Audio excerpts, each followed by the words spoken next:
and to what extent did women affect the French Revolution? Throughout both Western and Eastern history, women have always been an imperative part of society and have impacted the world as we know it today. While men have been shown more recognition throughout history, it is important to keep in mind that many women have also been pioneers of science, politics, and many other fields of interest. But how and to what extent did women affect the French Revolution in particular? The French Revolution was a political revolution that took place in France from 1789 to 1799. At that time, France had provided military troops to the Americans during the American Revolution, which resulted in extreme debt for France. Along with the corrupt government of France and how the government would not tax the nobles and clergymen, but only the poor, France was basically bankrupt as an entire country. This resulted in food shortages for the peasants, while the rich aristocrats would dine on expensive meals. As Marie Antoinette once said, "Let them eat cake." The nobles paid no attention to the suffering of the starving peasants. Obviously, this caused the peasantry of France to be furious, which led to the many bread riots, such as the Women's March on Versailles and the execution of King Louis XVI, who was accused of treason and conspiracies with foreign countries. Number 1.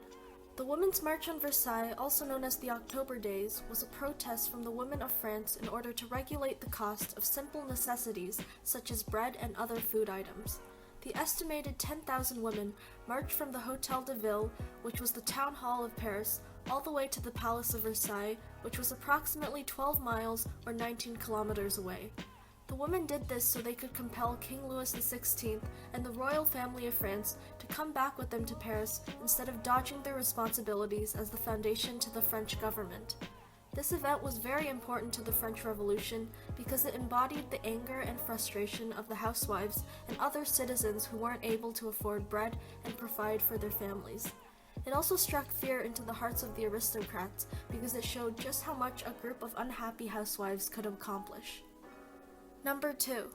During the revolutionary period in France, feminism and equal rights for women both politically and socially were undergoing major changes along with the entire political structure of France itself. Leading and executing these changes were the many female authors who could allow for their voices to be heard through their writing and documents. While men typically chose to fight their battles through violence, many women who were unable to fight in the military could influence masses of people with their publications and books. An example of an influential female writer was Olympe de Gouges, who was an author and a playwright. Before the French Revolution, Gouges made her living as a playwright and was known for writing plays surrounding controversial themes, such as slave trade and divorce. Her most famous work, The Declaration of the Rights of Women and the Female Citizen, vocalized that women should have the same and equal rights as men. Number 3. The Society of Revolutionary and Republican Women was a feminist and women's rights activist club during the period of the French Revolution. Originally founded by Pauline Léon, who was a chocolate maker, and Claire Lancôme, who was an actress, the Society of Revolutionary and Republican Women started off as a small feminist club which encouraged women to join and defend the revolution. Consisting entirely of about 200 women, the Society of Revolutionary and Republican Women would discuss economic and political issues at their meetings and would attend national convention assemblies in order to show support for the beliefs that they agreed with. All in all, the French Revolution was a period of time where women were actively fighting. Although they are less often mentioned in historical texts, it is important to remember that they existed and have impacted many factors of the French Revolution.